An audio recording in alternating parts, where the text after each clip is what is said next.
Back in my YouTube class Anika education hub और मैं हूं पूनम कौशिक और आप सबका मैं तहे दिल से स्वागत करती हूं इस ऑनलाइन प्लेटफॉर्म पर। तो चलिए शुरू करते हैं बच्चों अपनी चाइल्ड साइकोलॉजी की क्लास को।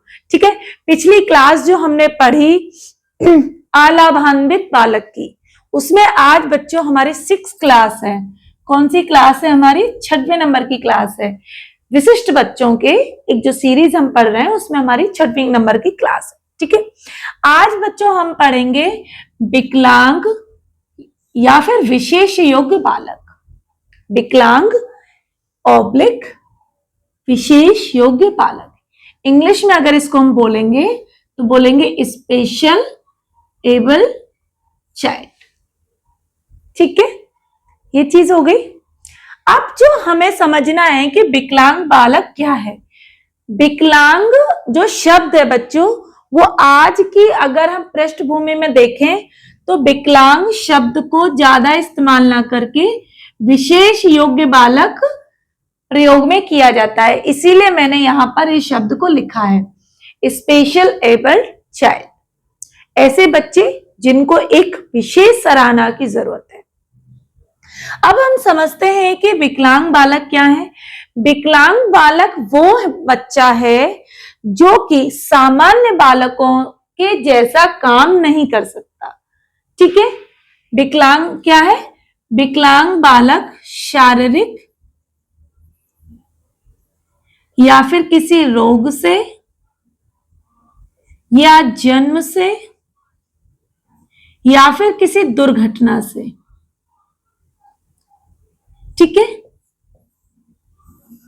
या फिर मानसिक बीमारियों से, मानसिक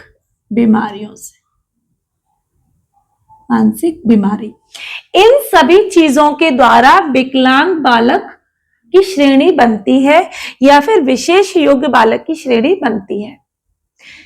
जो क्रो एवं क्रो महोदय हैं वो कहते हैं कि विकलांग बालक वो बालक है जो सामान्य बच्चों की गति से लय में लय मिलाकर शारीरिक रूप से काम को नहीं कर पाता। वो हमारा क्या है? विकलांग बालक है। अगर हम देखें तो जो जर्मनी देश है बच्चों, जर्मनी में एक केलर करके एक साइकोलॉजिस्ट हुए हैं, केलर महोदय। वो बताते हैं कि अगर विकलांग बच्चों को समाज की मुख्य धारा में लाना है और आप चाहते हो कि वो बच्चा अपने जीवन को एक सही तरीके से जी पाए और अपने शरीर में जो भी उसकी कमी है, उस कमी को अगर वो महसूस नहीं करना चाहता और अपने जीवन यापन को एक सही क्रम में जीना चाहता है, तो उन्होंने बताया कि विकलांग बालकों के लिए हमें एक विशेष शिक्षा की व्यवस्था करनी होगी। विशेष शिक्षा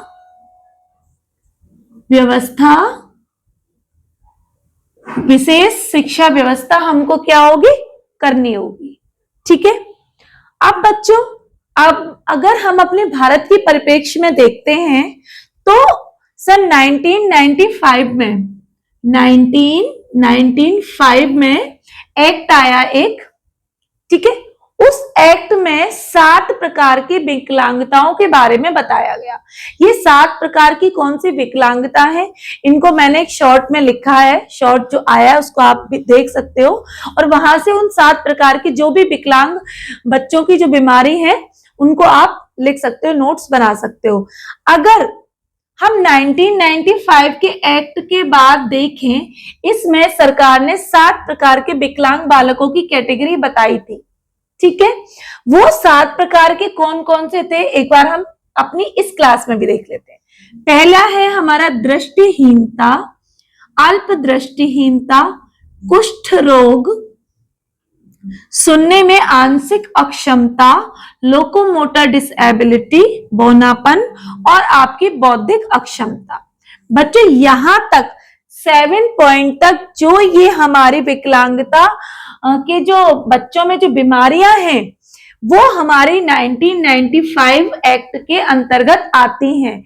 लेकिन 2016 में 2016 में बच्चों एक एक्ट दोबारा से बना, वो एक्ट 1995 को ही रूपांतरित किया गया और बताया कि 21 प्रकार की विकलांगता बच्चों में पाई जाती है। कितनी? 21 प्रकार की विकलांगता बच्चों में पाई जाती है। और ये वाला क्वेश्चन मोस्टली बनता है। तो कितने प्रकार की विकलांगता आज के समय में बताई जाती है बच्चों में, वो 21 प्रकार की है। पहले कितने प्रकार की थी? 1995 के एक्ट में बच्चों 7 प्रकार की थी। ये वाला जो एक्ट हमारा लागू हुआ बच्चों, ये हुआ हमारा 15 जून 2017 को। ठीक है, कब हुआ? 15 जून 2017 को हुआ, लेकिन ये 2016 में ही आ गया था। लेकिन अगर देखा जाए कि इसको मतलब कब प्रयोग में लाया गया या पढ़ाने के उसमें मध्यम में आया वो, तो ये 2017 में आया। ये एक्ट क्या कहता है? ये एक्ट जो पूछा जाता है क्वेश्चन, वो ये बनता है हमारा कि RPWD एक्ट कब आया? तो 2016 में ये एक्ट आया था, RPWD। अगर इसकी हम फुल फॉर्म देखेंगे तो बच्चों, पर्सन विद डिसएबिलिटी। ठीक है, rights of person with disability, ये इसकी फुल फॉर्म है। अब जो क्वेश्चन आजकल का जो एग्जाम में, सीटेट में, नेट में, यूजीसी, एलटी, टीजीटी, पीजीटी में जो साइकोलॉजी में जो एक क्वेश्चन बनता है बच्चों कि 2016 का जो एक्ट है उसमें कितने प्रकार की बीमारियां हैं, तो बच्चों वो ये है हमारी 21 प्रकार की बीमारियां हैं। इन 21 प्रकार की बीमारियों के नाम हमें भले याद हो या ना हो, लेकिन हमें पता होना चाहिए कि ये कितने प्रकार की बीमारियां, 21 प्रकार की बीमारियां इन बच्चों में पाई जाती हैं। एक चीज और होती है कि जो विकलांग बच्चे होते हैं, कई बार ये बच्चे जन्म से विकलांग होते हैं, कई बार ये बच्चे दुर्घटनावश विकलांग हो जाते हैं, या फिर इनका कुछ जेनेटिक चलती हैं चीजें जिसकी वजह से बच्चे विकलांग की श्रेणी में आते हैं। ये बच्चे कई बार सुनने में अक्षम होते हैं, कई बार चीजों को देख नहीं पाते या धुंधलेपन से देखते हैं। कोई मिर्गी का कई बार बच्चों को दौरा आ जाता है, कई बार बच्चे अपंग पैदा हो जाते हैं, हाथ मुड़ा हुआ है, पैर मुड़ा हुआ है। तो ये जो बच्चे होते हैं इन्हें एक विशेष शिक्षा की व्यवस्था की जरूरत होती है, और इनके लिए हमारी गवर्नमेंट को चाहिए कि एक बढ़िया शिक्षा व्यवस्था बनाई जाए। इन बच्चों के लिए एक अलग परिवेश में शिक्षा बनाई जाए, एकदम अलग परिवेश मुहैया कराया जाए। और विकलांग बच्चों के लिए ही ये जो दृष्टिहीनता और अल्प दृष्टिहीनता, इन दोनों के लिए ही बच्चों 1830 में, 1830 में, कब? 1830 में लुइस ब्रेल, समझ गए ना आप लोग? कौन है लुइस ब्रेल? जिन्होंने ब्रेल लिपि का निर्माण किया था, उनका पूरा नाम लुइस ब्रेल है। ब्रेल लिपि कब आई थी हमारे सानिध्य में?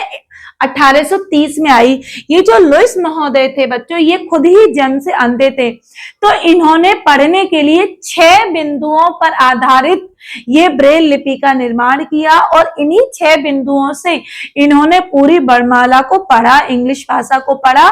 और जो भी बच्चे देख नहीं पाते, दृष्टिहीनता या अल्प दृष्टिहीनता या पूर्ण जो दृष्टिहीनता होती है, बिल्कुल अंधापन जिसे कह सकते हैं, उन बच्चों के लिए इन्होंने एकदम से, कहते हैं ना कि अंधेरे में रोशनी का विकास कर दिया।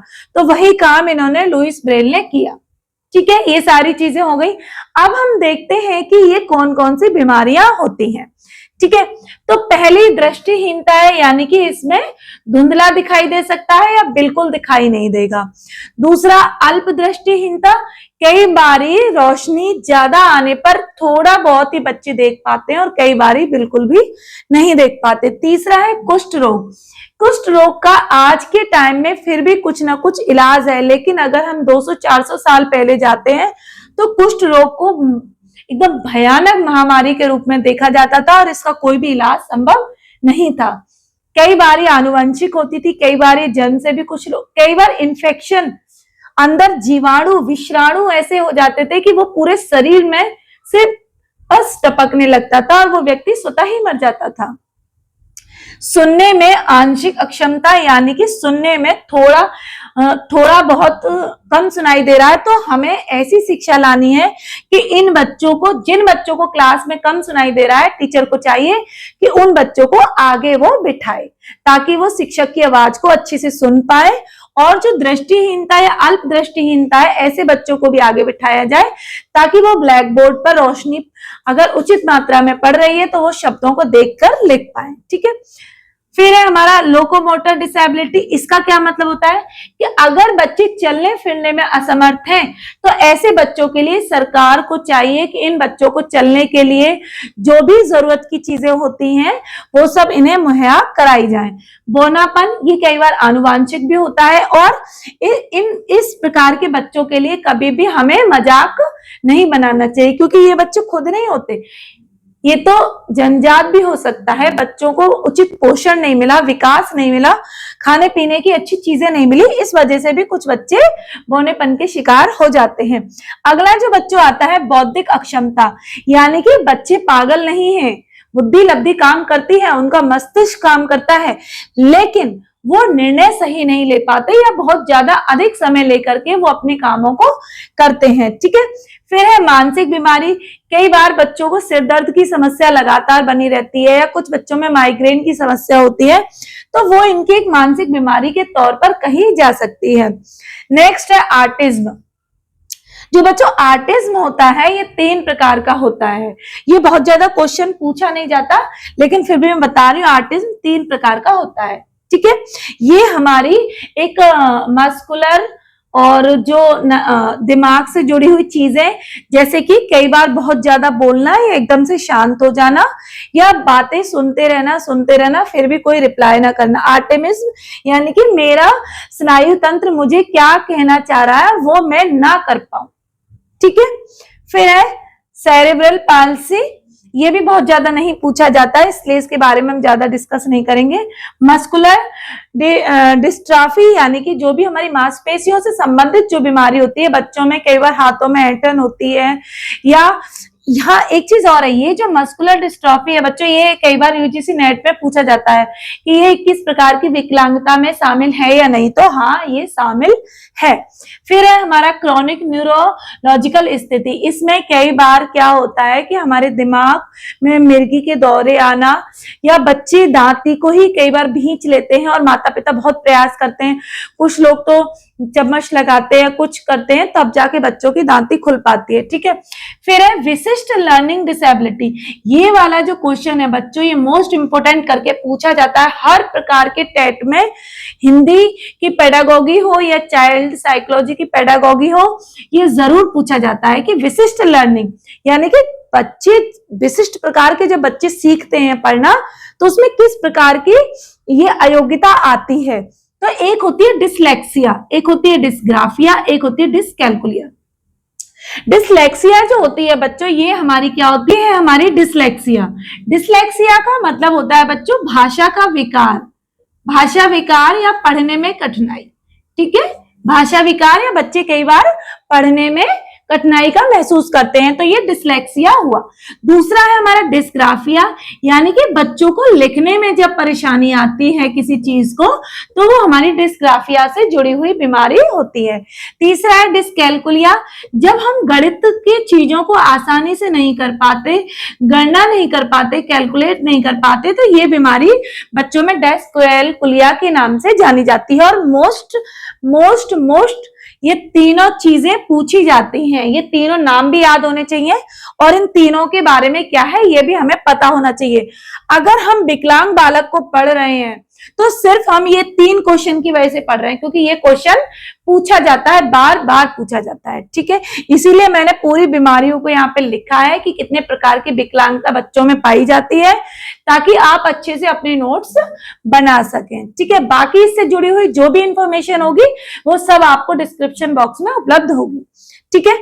नेक्स्ट है फिर हमारा मल्टीपल स्क्लेरोसिस। ये भी हमारी एक ब्लड से रिलेटेड आनुवांशिक बीमारी होती है। फिर है भाषण या भाषा दिव्यांगता, यानी कि बोलते समय जब कठिनाई महसूस हो रही है या शब्दों के चयन में जब बच्चे विकलांगता का महसूस करते हैं, तो ये भी एक विकलांगता का प्रकार बनता है।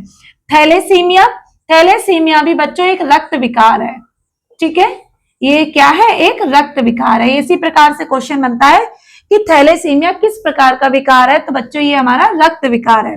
फिर है हीमोफीलिया। हीमोफीलिया का मतलब है कि जब हमारे शरीर में खून के थक्के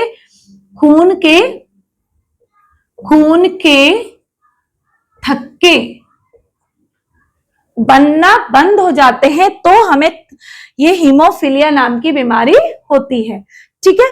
फिर है हमारा सिकल सेल रोग, ये भी एक मस्कुलर प्रकार का विकलांगता है जो कि बहुत ज्यादा नहीं पूछी जाती। फिर है बहुदिव्यांगता। बहुदिव्यांगता में कई प्रकार की दिव्यांगता या विकलांगता आएगी। पैर भी हो सकता है, हाथ भी हो सकता है, आंख, सुनने की क्षमता, मूक बाधिर भी हो सकते हैं कि गूंगा बहरा है या बहरा है, देख भी नहीं, अंधा है, गूंगा है, बहरा है, सब प्रकार की विकलांगता है। तो यहाँ पे हमारी बहुदिव्यांगता नाम की ये विकलांगता पाई जाती है, ठीक है। अभी जो सरकार ने जो ये 2016 में जो एक्ट बनाया बच्चों, इसमें सरकार ने जो भी हमारे एसिड अटैक से पीड़ित बच्चे हैं 18 साल तक के, और एक चीज और मैं बताना भूल गई कि ये जो विकलांगता है बच्चों, ये आपकी 3 या फिर 6 से लेकर के 18 वर्ष तक के बालकों के लिए बनाई गई है, ठीक है। तो जो एसिड अटैक पीड़ित जो भी बच्चे हैं उनको भी अब एक प्रकार की विकलांगता में ही शामिल किया गया है। क्यों? क्योंकि एसिड अटैक के बाद उनकी लाइफ टोटली डिस्ट्रॉय हो जाती है, वो बिल्कुल, बच्चे मानसिक रूप से भी परेशान हो जाते हैं, शारीरिक रूप से भी बच्चे खराब हो जाते हैं और उनका जीवन बिल्कुल अंधकारमय हो जाता है। लास्ट है बच्चों हमारे 21 नंबर की पार्किंसंस रोग, ठीक है। तो ये थे हमारे 21 प्रकार के विकलांगता जिनको कि आपको अपने नोट्स में लिखना है। इसकी डेफिनेशन और भी इससे जुड़ा हुआ जो भी इसकी थ्योरी है मैं सब डिस्क्रिप्शन बॉक्स में डालूंगी, आप वहां जाकर के आप प्लेलिस्ट में जाकर के वो सारी इंफॉर्मेशन लेके अपने नोट्स बनाइए। तो चलिए मिलते हैं अपनी नई क्लास में एक नए टॉपिक के साथ, तब तक बने रहिए हमारे साथ। Bye bye, Radhe Radhe.